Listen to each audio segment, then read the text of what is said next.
Thank you, Ranking Member Toomey, and thanks to the members of the committee for holding this hearing. I want to thank Chair Powell, Secretary Yellen for being here today.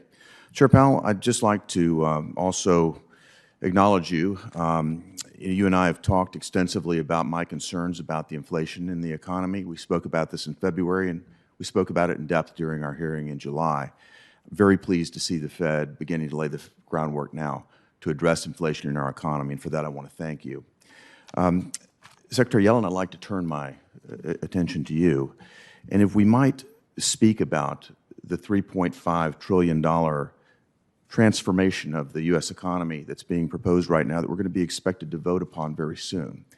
Last week, you, Leader Schumer, Speaker Pelosi, stood before the American public and said you'd agreed to a framework to pay for this.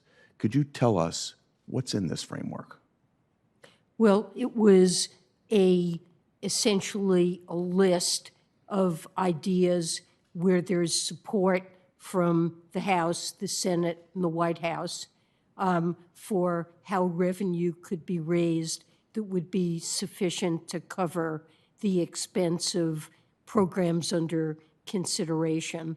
And as we've articulated, this involves increases in the corporate tax rate, a reform of international provisions that will reduce the incentives we currently have in the tax code to export jobs and export profits to low-taxed areas and to export jobs abroad and raise revenue.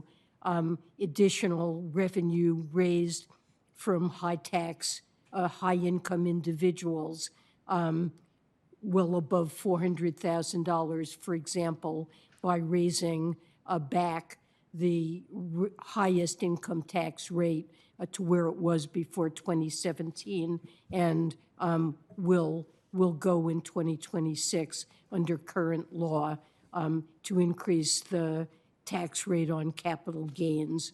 And importantly, to improve tax compliance. We have a huge tax gap that's estimated at $7 trillion. Now, I'll come to the compliance issue in just a moment. I would, though, very much like to see this framework that you agreed to. We're going to be expected to vote on the most massive transformation of the U.S. economy that this nation has ever seen. $3.5 trillion is a huge amount of money in pay-fors. And the industries and the individuals and how they're going to be targeted is something that I would very much like to get a copy of before I'm expected to vote on this. I'm certain that my fellow committee members would like to see this. Is this something that you could get to me and my team by the close of business today, Secretary? No, it is not. There are currently discussions and negotiations taking place within the House and the Senate with involvement in the White House to try to decide what a final package will look like. And until that's decided, you can see that things coming out of House Ways and Means, for example, but this is very much in the process of being This is very, very, very disturbing when we're talking about something of this magnitude and you're telling me that I cannot see the framework, that the members of this committee cannot see the framework. I guess we're just supposed to trust the administration. Well, you can look at our proposals that the President put out in conjunction with his Build Back Better plan. These are just platitudes. I'm talking about the specifics of the program. Well, the Treasury's Green Book had specifics of our proposals, and House Ways and Means marked up a bill pertaining to revenue that you can look at the specifics. I'll look forward to you working with my staff so we can have a detailed understanding, because the last thing I want to do is find ourselves yet again in a situation where we've got to pass a bill to find out what's in it. And in fact, we need to have a very clear understanding of this sort of transformation, because the credibility of this administration has been seriously challenged. If you look at the disaster that's taking place in Afghanistan, if you look at the disaster at our southern border, the inflation that's running rampant in our economy, I'm very concerned, and I want to have a much clearer picture of what the intended pay for will be and the impact on the economy. So I appreciate your team working with mine so we can get as much information as possible on this. Thank you. I'd like to turn to another specific area, much more specific indeed. You spoke about this with Senator Lummis, and that has to do with the new requirement that our banking system now report transactions that exceed $600. That's going to be an impact on community banks, on farm credit lenders. It will be an extensive compliance burden. But there's a greater concern that I have. And that's the concern that my constituents have raised with me and that the American public has in the ability to keep this information confidential. And after we've seen what happened when the IRS disclosed the private confidential tax information of its political enemies during this administration to ProPublica, there's a huge concern and a deserved concern on the part of the American public that this information, the detail that we're talking about is a detail level that I would expect from the Chinese Communist Party, not here in America, but the detail will be protected. And can you tell me what you're going to do to make certain that this taxpayer confidential information will be protected? Protecting taxpayer information is the highest priority of the Internal Revenue Service.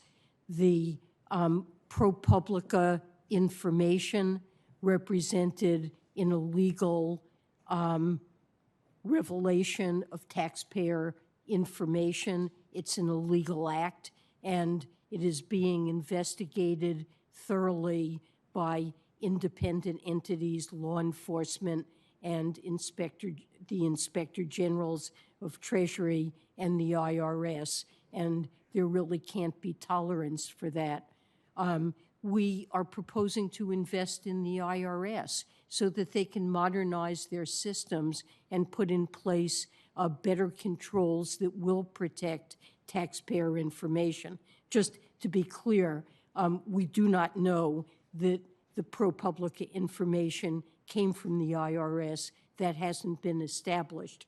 And we're talking about a small amount of information, not every transaction that's less than $600, where, look, banks already report to the IRS on Form 1099-R. I'm aware of that. The amount of interest, and we're just asking for 2 additional pieces of information, aggregate inflows and aggregate outflows from the account during the year. Again, far more detail about it, the Americans' private transactions.